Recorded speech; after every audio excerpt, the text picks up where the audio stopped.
Hello दोस्तों। तो math में आप लोग का स्वागत है। जो मैट्रिक का मैथ है उसके बारे में हम लोग देखेंगे। मैट्रिक का जो चैप्टर है, कौन कौन से चैप्टर है उसके बारे में हम लोग देखेंगे। ठीक है, तो आज का दिन जो चैप्टर कौन कौन हम बताएंगे, आप लोग को पढ़ाएंगे, उसके बारे में हम आज बताएंगे। ठीक है, तो देखते हैं। सबसे पहला चैप्टर हम लोग कल कौन देखेंगे। तो सबसे पहला जो चैप्टर है वास्तविक संख्या, ये बताइए, यहाँ लिख दे रहे हैं।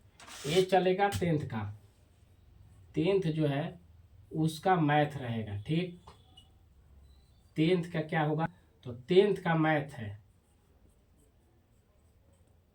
कौन से, तो एनसीईआरटी बुक का, यहाँ लिख दे रहे हैं अच्छा से। एनसीईआरटी बुक जो है उसका मैथ रहेगा। ठीक, मैथ रहेगा, वो भी टेंथ। कौन सा, तो टेंथ। इसमें हम लोग कौन कौन से चैप्टर पढ़ेंगे, इस देखिए, कोई भी हम जब चालू करने वाले हैं तो उसके बारे में हम आप लोग को समझाएंगे कि कौन सा चैप्टर है, कैसे बताएंगे, कौन कौन सा चैप्टर हम चलेंगे, कितना नंबर का जो बोर्ड में पूछता है। ठीक, और बोर्ड में कौन कैसे आता है उसके बारे में हम लोग जानेंगे। ये जो लिखे हैं इसके बारे में बता देंगे, शॉर्ट फॉर्म में लिखे हैं ना, तो इसके बारे में हम भी बताएंगे। लेकिन हम देख रहे हैं कि यहाँ से, ठीक,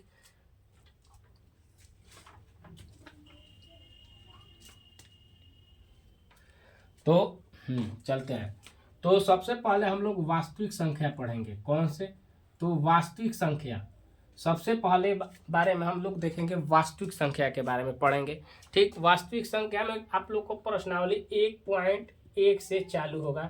ठीक, इसमें हम लोग कुछ थ्योरी देखेंगे। क्या देखेंगे, तो सबसे पहले इसमें हम थ्योरी देंगे।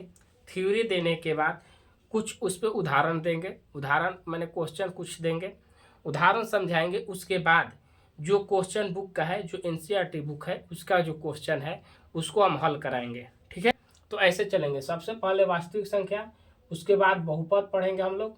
कौन से, बहुपद। उसके बाद दो चर वाले रैखिक समीकरण युग्म, दो चर वाले रैखिक समीकरण युग्म। उसके बाद हम लोग देखेंगे द्विघात समीकरण। कौन सा, तो द्विघात। उसके बाद समांतर श्रेणी 5.1, समांतर श्रेणी 5.1 से चलेंगे हम लोग, 5.2, 3 ऐसे करके हम लोग पढ़ेंगे। ठीक है, तो इसके समांतर श्रेणी, उसके बाद त्रिभुज, उसके बाद निर्देशांक ज्यामिति, उसके बाद त्रिकोणमिति का परिचय देखेंगे, त्रिकोणमिति का परिचय देखेंगे। ठीक, उसके बाद हम लोग देखेंगे वृत्त। क्या देखेंगे, वृत्त। उसके बाद रचना, उसके बाद वृत्त संबंधी क्षेत्रफल, फिर उसके बाद पृष्ठीय क्षेत्रफल और आयतन के बारे में हम लोग देखेंगे, और सांख्यिकी देखेंगे उसके बाद, और प्रायिक तत्व। इतना चैप्टर है। कितना हम लोग का चैप्टर बनता है, तो इधर 9, ये होगा 10, 11, 12, 13, 14 और 15, तो टोटल 15 को चैप्टर है। ठीक है, 15 को हम लोग एक एक करके पढ़ेंगे। एक दिन सांख्यिकी पढ़ेंगे, सांख्यिकी। हाँ, और ये बता दे रहे हैं, ये तो चैप्टर हो गया जितना जो है वो क्या हुआ, तो ये सब तो चैप्टर हो गया। ठीक है, जो लिखवाए ये बुक में है, एनसीईआरटी बुक में ये जो लिखवाए वो चैप्टर दिया हुआ है। ठीक है, अब ये एग्जाम में पूछता है कितना, एक से कितना पूछता है। मान लो वास्तविक संख्या है, उससे कितना इसमें क्वेश्चन बनता है, बहुपद से कितना बनता है, दो चर वाले रैखिक समीकरण से, द्विघात, इसमें से ऐसे कैसे मैंने कितना कितना क्वेश्चन पूछता है, तो उसके बारे में। तो वास्तविक संख्या है, वहां से 10 नंबर का आता है, वास्तविक संख्या से 10 नंबर। ठीक है, वास्तविक संख्या 10 नंबर आ गया। उसके बाद बहुपद, ये बहुपद हो गया, दो चर वाले रैखिक समीकरण, द्विघात समीकरण और समांतर श्रेणी। और कौन सा आ गया, समांतर श्रेणी। इससे पूछता है 20 नंबर का क्वेश्चन। बहुपद, दो चर वाले रैखिक समीकरण, द्विघात समीकरण और समांतर श्रेणी, ये चारों को मिलाकर पूछता है 20 नंबर का। चारों को मिलाकर कितना पूछता है, 20 नंबर का आता है क्वेश्चन इससे। ठीक है, ऑब्जेक्टिव सब्जेक्टिव सब। उसके बाद देखते हैं, तो आगे निर्देशांक ज्यामिति से कितना पूछता है, तो 10 नंबर का पूछता है।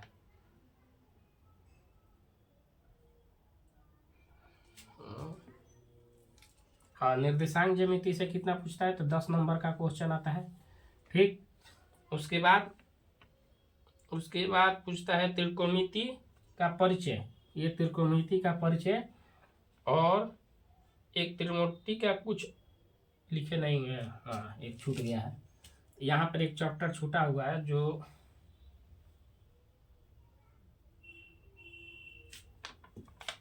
त्रिभुज, त्रिकोणमिति का परिचय और त्रिकोणमिति का कुछ अनुप्रयोग। कौन है? अनुप्रयोग, एक ये भी चैप्टर है जो त्रिकोणमिति का। तो ये दोनों मिलाकर कितना पूछता है, तो 20 नंबर। कितना? 20 नंबर पूछता है।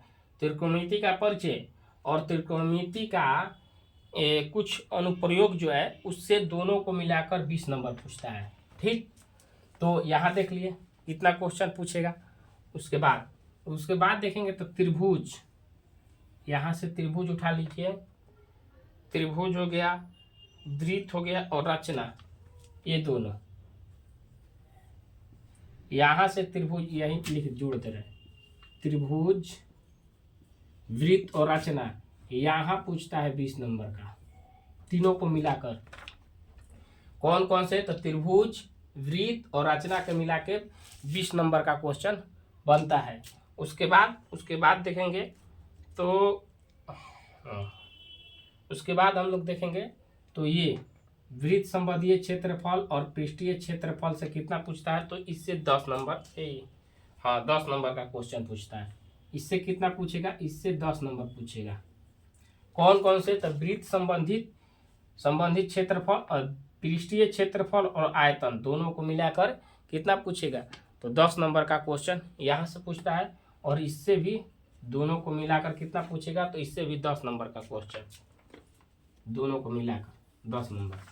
तो अब देखते हैं, आज इनके बारे में परिचय हम करा दे रहे हैं कि कौन कौन से चैप्टर से पूछता है और कौन कौन चैप्टर हम पढ़ाएंगे। ठीक है, जो मैथ है उसमें हम कौन कौन चैप्टर, तो जितना चैप्टर लिखे हैं वो सब हम पढ़ाएंगे, एक करके एक लेके चलेंगे, जिसमें थ्योरी रहेगा, थ्योरी बता देंगे, क्वेश्चन बताएंगे और उदाहरण भी बताएंगे, और जो एनसीईआरटी बुक का क्वेश्चन है वो समझाएंगे। ठीक है, अपना इससे भी क्वेश्चन कुछ बना के लेके आएंगे। तो इतना हो गया। ठीक है, तो अब देखते हैं, जोड़ते हैं। सब हो गए। यहाँ से 10, 20 कितना हुआ? 30 हो गया। 30 और 10 40, 40 और 20 60, 60 और 20 80 और 90 100। तो टोटल जो है, टोटल कितना हुआ? तो 100 नंबर का जो मैथ है। तो इसके बारे में हम लोग देखेंगे। ठीक है, पढ़ेंगे, एक एक चैप्टर को अच्छा सा हम लोग देखेंगे। तो इसके देखिए, कोई भी चैप्टर चालू करने से पहले उसका जो उसके परिचय के बारे में समझाना अति आवश्यक होता है, क्योंकि हम बताएंगे नहीं कि कौन कौन चैप्टर हम पढ़ाएंगे, कौन कौन समझाएंगे, कौन बताएंगे, तो बच्चे को दिक्कत होगा कि कौन पढ़ाएंगे कैसे का। तो हम एक एक लाइन से चलेंगे। पहले वास्तविक संख्या को पढ़ाएंगे, उसमें 10 नंबर आपको दिला देंगे। और ये बता दे रहे हैं कि जब कोई भी चलेगा, मान लो कि वास्तविक संख्या हम पढ़ाएं, तो वास्तविक संख्या जब हम पढ़ा देंगे तो 10 नंबर का है ना, तो 10 में 10 आएगा। लिखित बोल रहे हैं, 10 में 10 आएगा। क्यों? क्योंकि जो भी हम एक पे चलेंगे प्रश्नावली से, तो 1.1 प्रश्नावली में जो क्वेश्चन नंबर 1 से 3 गो है, उसके बाद ऐसे कह के खूब जितना क्वेश्चन होगा उसके हम एक क्वेश्चन जो बुक से रहेगा, उसके बाद अपने से हम बताएंगे, उस पर 2 क्वेश्चन अपना से देंगे, होमवर्क देंगे, हल करके लाना है घर से। ज़्यादा क्वेश्चन नहीं बताएंगे, ये नहीं कि जल्दी ख़त्म करें, ऐसे नहीं करेंगे। कोई भी प्रश्नावली होगा ना, तो उसमें से हम 2 या 4 या 5 बनाएंगे और 5 होमवर्क देंगे। और 5 वर्क जो होमवर्क देंगे ना, तो उसको हम क्या करेंगे कि आज तो बता देंगे, लेकिन कल के जो होमवर्क रहेगा 5, वो हम पहले आते आते उसको हल करेंगे, सॉल्व करेंगे यहाँ पे। ठीक, आज दे देंगे, कल उसको आके हल करेंगे, उसके बाद आगे बढ़ेंगे। जो आगे चैप्टर होगा या जो भी आगे क्वेश्चन होगा या थ्योरी होगा उसको बताएंगे, ठीक है। तो पहले हम लोग इसमें चलेंगे, पहले जो थ्योरी है वो तो अलग हुआ, होमवर्क भी चलेगा, ठीक, और कभी टेस्ट भी ले लेंगे, उसमें क्या है, टेस्ट भी ले लेंगे। यदि मन हुआ तो कमेंट कर देना, हम लाइव आ जाएंगे। ऐसे लाइव आने में हम दिक्कत होता है, उसमें लाइव आ जाएंगे और लाइव आके क्वेश्चन का सॉल्व करा लेंगे, ठीक। बोर्ड पे लिखा हुआ रहेगा, जो भी चैप्टर होगा वास्तविक संख्या रहेगा, उससे 10 क्वेश्चन इसी बोर्ड पे रहेगा, हल करके दिखाना, ईमानदारी से रहना। ये नहीं कि इधर बनाना उधर गाइड उभार के देखना, ऐसा नहीं, ईमानदारी से हल कराना। तो ये चैप्टर जो भी है ये क्वेश्चन पूछता है, इसी चैप्टर से सब आता है बोर्ड में।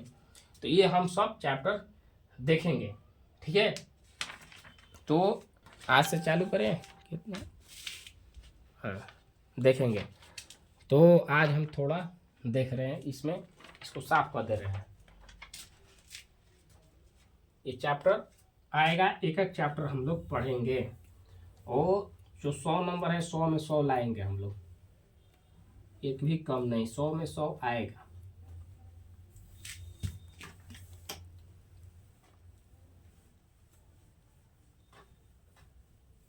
हाँ ये बता देंगे हम कि जो भी हम बताएंगे और जो लड़का देखेगा तो ऐसा मत करना कि देख रहे हो और देख कर मोबाइल रखती है देखते रहे, ऐसे देख के बात खत्म हुआ क्लास बस चल गया, वैसे नहीं। जो हम यहाँ लिखेंगे उसको कॉपी में लिखना होगा, तब होगा, नहीं लिखोगे कुछ नहीं आएगा समझ में। अभी देखोगे अभी आएगा, ये वास्तविक संख्या जो है वो चैप्टर हम पढ़ा दिए, मान लो पढ़ा रहे हैं, पढ़ा दिए। पढ़ाने के बाद ये तो चैप्टर जब पढ़ोगे तो ठीक है याद रहेगा, उसके बाद बहुपद जब आएगा ना तो बहुपद पढ़ाएंगे, बहुपद तुमको समझ में आएगा और इधर से वास्तविक संख्या गायब हो जाएगा। जैसे हम यहाँ वास्तविक जो संख्या है ये चैप्टर हम पढ़ा दिए, क्या किए, पढ़ा दिए, मान लो पढ़ा दिए। इसके बाद जो आएगा अगला चैप्टर वो बहुपद आएगा, बहुपद आएगा। तो इसको हम बता दिए, इसको पढ़ा देंगे, समझा देंगे अच्छा से, तो इसको कॉपी पे नोट कर लेना, नहीं तो जब ये चैप्टर चालू करेंगे ना तो ये सब भूल जाओगे। तो कॉपी पे नोट करना, लिखना, तभी होगा। ऐसे सोचोगे तो ऐसे कुछ नहीं होगा। तो आज हम थोड़ा एक झलक दे देते हैं, अभी समय है तो लगभग 20 या 25 मिनट का क्लास होना चाहिए, ऐसा नहीं 12 हुआ है तो क्लास होना चाहिए कुछ। तो चलते हैं, कुछ हम उसके बारे में थ्योरी आज दे देते हैं, और होगा तो अभी तो बुक पे नहीं आएंगे, हम जो बोले हम वही करेंगे, अभी बुक पे आएंगे नहीं, अभी थ्योरी देंगे, क्वेश्चन अपने से कराएंगे, जो उदाहरण है उसके बारे में हम समझाएंगे, बताएंगे। उसके बाद क्वेश्चन आएगा बुक से, जो एनसीईआरटी बुक है वही पूछता है, वो हम समझाएंगे, लेकिन अभी थ्योरी के बाद। तो देखते हैं, ये धनात्मक पूर्णांक है,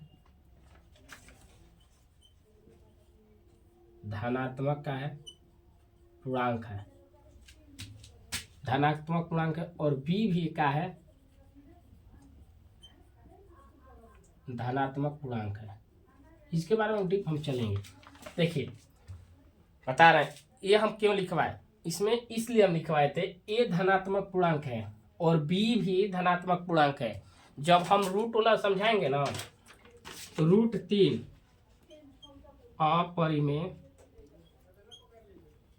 अपरिमेय संख्या है। क्या है, अपरिमेय संख्या है। जब रूट अपरिमेय संख्या है तो ये जब हल कराएंगे, प्रूफ कराएंगे, सिद्ध कराएंगे, लिख लेना ये बबुआ कि ये क्वेश्चन जो है ना एग्जाम सेंटर में या तो 5 नंबर का देता है या तो 3 नंबर का देता है। एक क्वेश्चन आएगा ही, रूट एक क्वेश्चन देता है कि अपरिमेय संख्या है, एक क्वेश्चन आएगा, कोई भी एग्जाम हो मैट्रिक का, मैथ के क्वेश्चन में 1 नंबर देगा है, 3 नंबर या 5 नंबर कह के देता है। इसको सिद्ध करना होता है, वो हम आगे बताएंगे। ये 1.3 या 1.2 के प्रश्नावली में आएगा तो वो हम हल कराएंगे, ठीक है।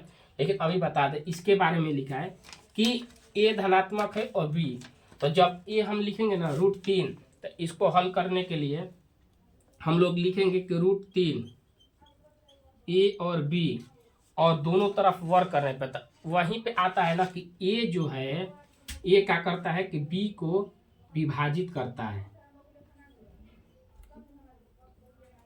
बी को क्या करता है, विभाजित करता है, ठीक। और बी भी किसको विभाजित करता है, ए को विभाजित करता है।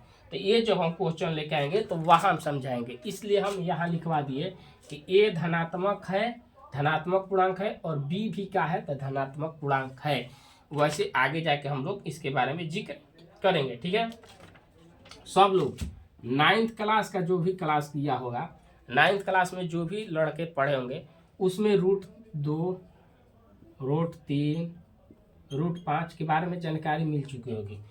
टीचर जो होंगे बता दिए होंगे, समझा दिए होंगे, ठीक है। तो इसके बारे में जानकारी मिल चुका होगा, ठीक है। इतना हो गया। ये सब जो भी है ये हम थ्योरी दे रहे हैं, अभी बुक हम चालू नहीं किए हैं। बोले हैं कि थ्योरी देंगे, उदाहरण समझाएंगे, उसके बाद हम लोग चलेंगे। तो ये हो गया, ये लोग पढ़ लिया होगा, ठीक। आगे चलते हैं। इसमें परिमेय है, परिमेय को ध्यान में रखते हुए चलना है। क्योंकि ऑब्जेक्टिव जो है ना, मैट्रिक में परिमेय पूछता है हमेशा। तो इसलिए हम लोग कोई भी परिमेय है जो बुक का लिखा हुआ उसको हम लोग छोड़ेंगे नहीं, उसको भी लिखते चलेंगे, देखते चलेंगे। तो इतना लिख लेना, ठीक। अब परिमेय, जो परिमेय एनसीईआरटी बुक में 1.1 में दिया हुआ है, ठीक। क्या दिया हुआ है वही सब हम लोग लिख के लेके आए। यूक्लिड विभाजन प्रमेयिका,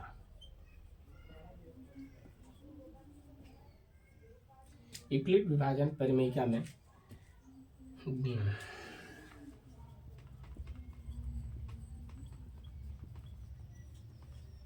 दो धनात्मक पूर्णांक ए और बी दिए हैं, तो दिए हैं तो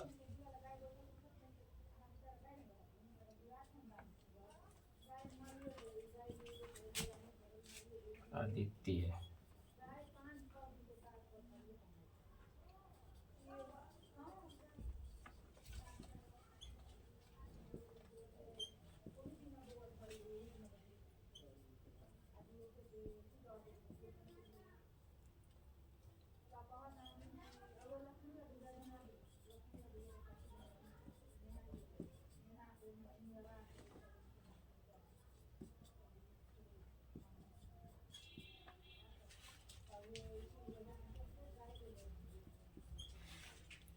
इसके बारे में हम लोग समझेंगे। यही थ्योरी था इतना, उसके बाद हम लोग देखेंगे। लिखा हुआ है, ये जितना हम बोले हैं नोट कर लेना, नहीं नोट करोगे तुम पछताओगे, हमको कुछ नहीं। क्योंकि हम बता दे रहे हैं कि ये थ्योरी है, और थ्योरी जब हम समझा देंगे तो उसके बाद हम लोग क्वेश्चन पे आएंगे, और क्वेश्चन जब हम बताएंगे तो समझ में नहीं आएगा। इसलिए थ्योरी को अच्छा से ध्यान से देखना। यूक्लिड विभाजन प्रमेयिका जो है उसमें दो धनात्मक पूर्णांक है। क्या है, दो धनात्मक पूर्णांक है जिसमें ए और बी दिया हुआ है। क्या है, ए और बी है, और जो अद्वितीय पूर्णांक संख्या वो क्यू और आर है। हमेशा ये सूत्र पूछता है ए बराबर बी क्यू प्लस आर। इसी के आधार पर हम लोग हल करते हैं। जैसे मैं एक उदाहरण दे रहे हैं, मान लो कि यहाँ क्या हुआ, तो 15 हो गया, और इसको हम लोग विभाज करना, एचसीएफ ज्ञात करना है। तो इसमें हम लोग यहाँ दे दिए 7, ठीक। तो दोनों का एचसीएफ ज्ञात करना है, तो इसी के आधार पर, यही सूत्र के आधार पर हम लोग चलते हैं, ठीक है। जैसे मैं उदाहरण में देखो, सॉल्व करके देख रहे हैं। 15 ये हो गया क्या, 15। बी का हो गया, बी हो गया कितना, तो 7। क्यू के जगह पे हम क्या यहाँ लिखवाए थे, क्यू और आर विद्यमान है, इसके जगह पे अपना से मान रखेंगे। क्या करेंगे, तो अपना से मान रखेंगे। तो यहाँ ऐसा क्या चीज हम रखें जिससे ये जो 15 है उसके नजदीक हम आ जाए। ऐसा कौन सा अंक वहां रखें जिससे हम ये 15 है उसके आसपास आ जाए। ठीक, तो क्या रखेंगे, तो देखेंगे, सोचेंगे कि 2 से गुना करते हैं तो 14, 3 से करेंगे तो अधिक हो जाएगा, तो 2 से गुना कर दिए तो कितना हो गया, यहाँ 7 दूने 14 हो गया, और ये कितना है तो 15। तो अब कितना, इससे 15 से वो कितना कम है, 1 कम है, तो 1 यहाँ लिख दिए, तो इसके बराबर में ये हो गया। अब देखो यही सूत्र है, ए बराबर B Q plus R, B Q plus R, क्यों बोलते हैं यूक्लिड विभाजन परिमेय कैसे। ठीक, तो इसमें देखेंगे कि ए तो हो गया 15, बी हो गया 7, क्यू हो गया, क्यू मान अपने से रखें और आर का भी मान आ गया, तो ये सब को जोड़ेंगे तो कितना हो रहा है 15, और इधर भी 15। तो इसको ऐसे तोड़ना है जिसमें एलएचएस और आरएचएस दोनों क्या हो, दोनों समान हो, एलएचएस और आरएचएस दोनों का हो तो समान हो। तो यहाँ देखिए समान हो गया। अब आगे देखेंगे, इसमें आगे देखें तो जब इतना कट गया तो ये जो 7 है इसको यहाँ लेके आएंगे हम, 7 यहाँ आ गया, और ये जो है इसको यहाँ, तो अब इसको 7 गुना कर देंगे और यहाँ 0 जोड़ देंगे तो 7 आ जाएगा। तो इसका एचसीएफ क्या हुआ, 1, क्या हुआ 1 हुआ।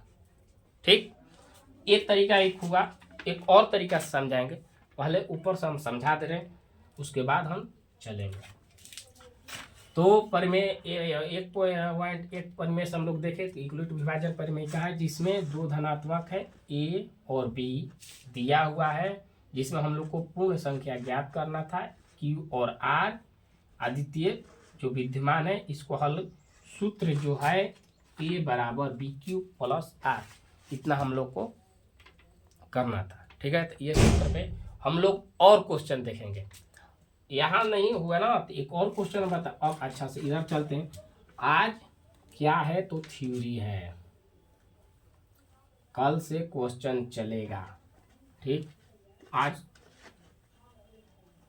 थोड़ा आराम से धीरे धीरे देखते हैं।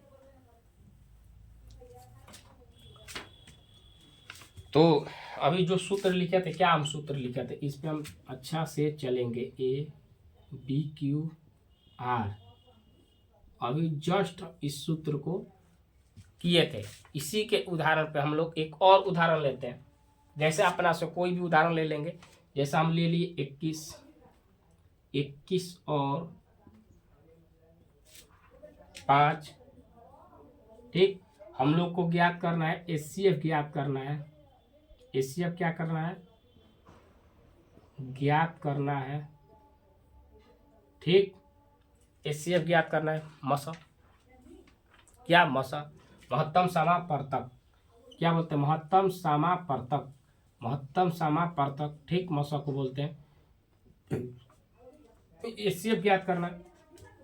एचसीएफ, तो इसमें हम लोग क्या करेंगे, सबसे पहले ए बड़ा पक्ष को क्या मानेंगे, ए बड़ा जो भी होगा उसको ए, तो बड़ा पक्ष को हम एक, देखो और एक तरीका बता, बराबर हो गया, बराबर का चिन्ह दे दो। ठीक, उसके बाद जो भी बड़ा हो, इसमें जो बड़ा हो उसको लेफ्ट बाएं साइड रख दो, और जो छोटा हो उसको दाएं साइड रख दो। जो बड़ा है उसको बाएं साइड, जो छोटा है उसको दाएं साइड। ठीक, अब तो ए तो हो गया, बी हो गया, अब हम लोग का क्यू और आर का मान। तो यहाँ हम लोग पहले भी देखिए बताएं कि कोई भी क्वेश्चन इसको अच्छा से समझो, ए वो समझ जाओगे उसके बाद कोई दिक्कत नहीं होगा, उसके बाद हम लोग चलेंगे अच्छा से। तो देखो यहाँ अपने मन से सोचना चाहिए, क्या रखे, क्या ऐसा चीज रखे, क्या इसमें गुना करे, क्या से गुना करे कि इसके नजदीक हम लोग आ जाए, दिमाग पे लाओ। यदि किसी से तुम्हारा चक्कर है, किसी से चक्कर है, तो कितना दिमाग लगाते हो उस पहले तो लड़का इतना दिमाग लगा देता है, किसी भी लड़की से उसका चक्कर हो तो सबसे पहले जानते हो क्या करता है, उसके भाई से दोस्ती करता है, उसके भाई से दोस्ती करता है, भाई से दोस्ती कर लेगा बस, या उसके किसी भी सदस्य से, उसके बगल के चाचा के भाई से, कोई से दोस्ती करके उसके पास पहुंच जाता है, समझे। तो वहाँ तो दिमाग लग जाता है, तो यहाँ भी वैसे ही दिमाग लगाओ, जैसे वहाँ दिमाग लगाते हो वैसे ही यहाँ पर भी दिमाग लगाओ एकदम, कि इसके पास ये तुम्हारी गर्लफ्रेंड है, कौन है, ये गर्लफ्रेंड है, और इसके पास कैसे पहुँचोगे, इसके पास कैसे तुम पहुँचोगे, इसके भाई से दोस्ती करना होगा, या चाचा के भाई से, या किसी भी एक इसके जो पड़ोसी हो, इसके अगल बगल में हो, उससे क्या करना पड़ेगा, दोस्ती हमेशा देख सकते हो। तो इस जो है ये क्या किया, तो इसने दोस्ती किया किससे भाई, तो देख रहा है जो हो रहा है अभी कि किससे यह दोस्ती करेगा, किसके से दोस्ती कर लेगा कि ये पहुंच जाएगा। तो देखा कि एक से दोस्ती किया, मैंने उसके घर से थोड़ा दूर से दोस्ती किया, जो घर इसकी थी उसके घर से थोड़ा दूर से इसने दोस्ती किया, लेकिन देखा कि बहुत दूर है, छत पे से देख रहा था, नहीं दिखाई दिया, अच्छा से दिखाई नहीं दे रहा था। तो इसने कहा कि भाई तुम्हारे छत पे से अच्छा से हमको दिखाई नहीं दे रहा है। इसने कहा कि और उसके नजदीक, उसके एक घर के आगे वाला से किया, मैंने उसके इसके बाद वाला से तो 2 से किया, तो कितना हो रहा है 10, यहाँ 10 हुआ, लेकिन तब भी नहीं पहुंच पाया, उतना अच्छा से नहीं मिल पा रहा था, नहीं देख रहा था, दिक्कत हो रहा था। देखो यहीं पे देखो ना, वो सब छोड़ो, यहीं पे आ जाओ, 5 दूनी 10 हुआ, 10 हुआ तो इसके नज़दीक है, नहीं है, आगे एक स्टेप और चला, और एक स्टेप गया, तो भी दिक्कत हो रहा था इसको। 15 हुआ, ये कितना हुआ 15, यहाँ से भी 6 का अंतराल, मैंने 6 घर बाहर था, 6 का अंतराल मतलब कितना, उसका घर 6 घर के बाद था। सोचा कि और नज़दीक आ जाए, क्या किया, ये सोचा और नज़दीक चल जाए।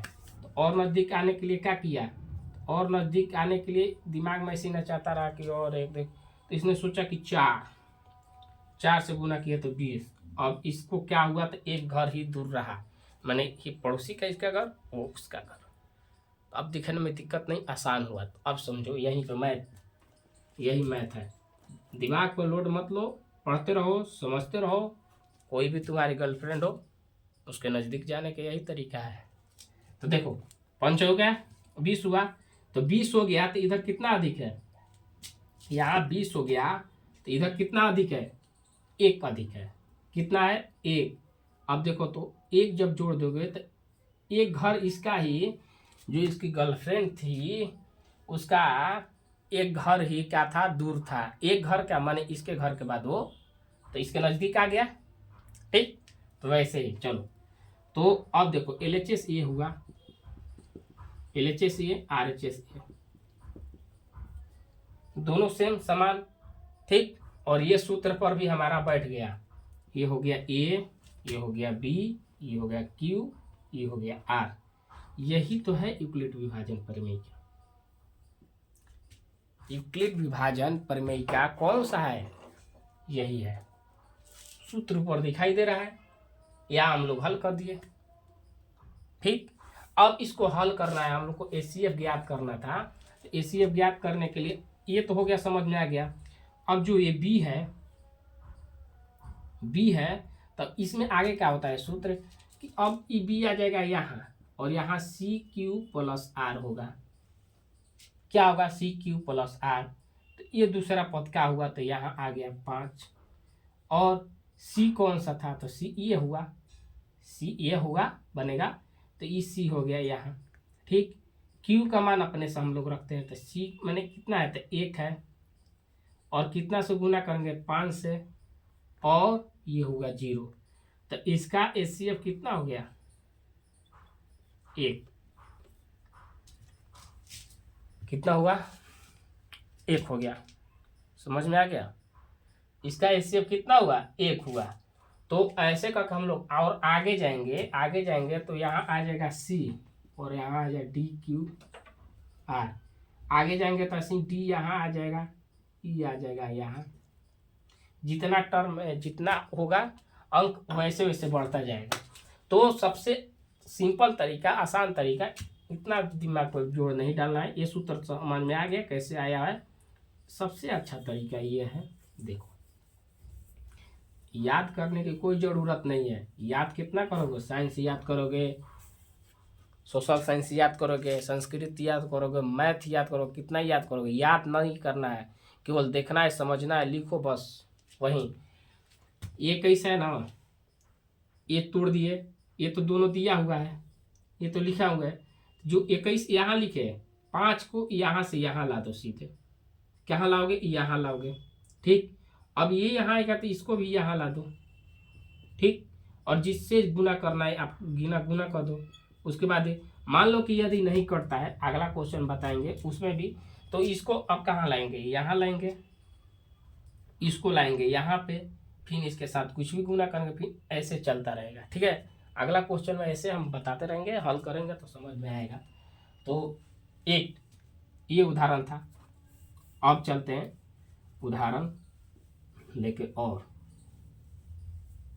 अभी हम बोल दे रहे हैं कि अभी हम क्वेश्चन पे नहीं आए हैं।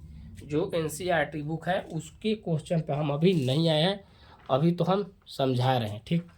तो और भी क्वेश्चन जो है उसको हम लोग कल लाएंगे, क्योंकि समय हो गया है तो समय अधिक नहीं हो, इसमें सब लेकर चलना है। होमवर्क आज दे रहे हैं, कल हम इसको हल कराएंगे आते आते ही।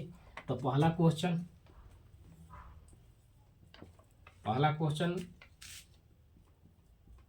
455 और 42। दूसरा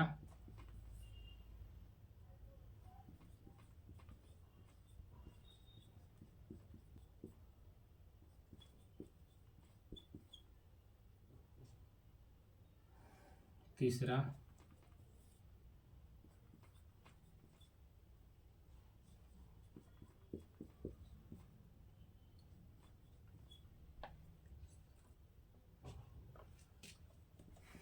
चौथा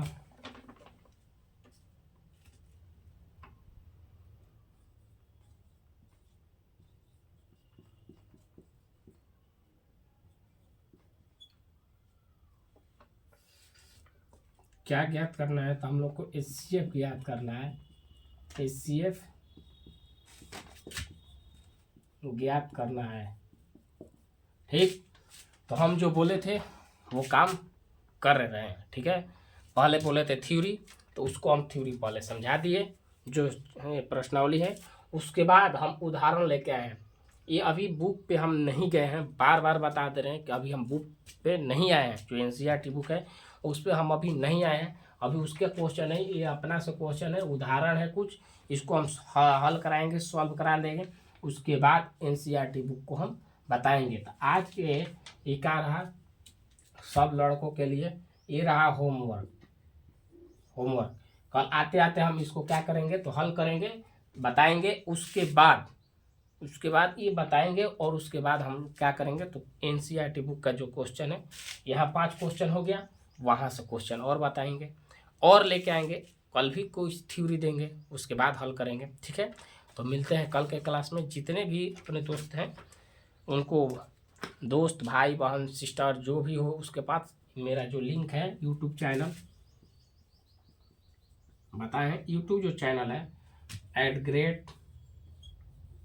@रुद्र 215 सर्च करके सब्सक्राइब कर लो, जुड़ जाओ, ठीक। इस पे ही ये चैनल पे मिलेगा, मैथ का भी क्लास आएगा।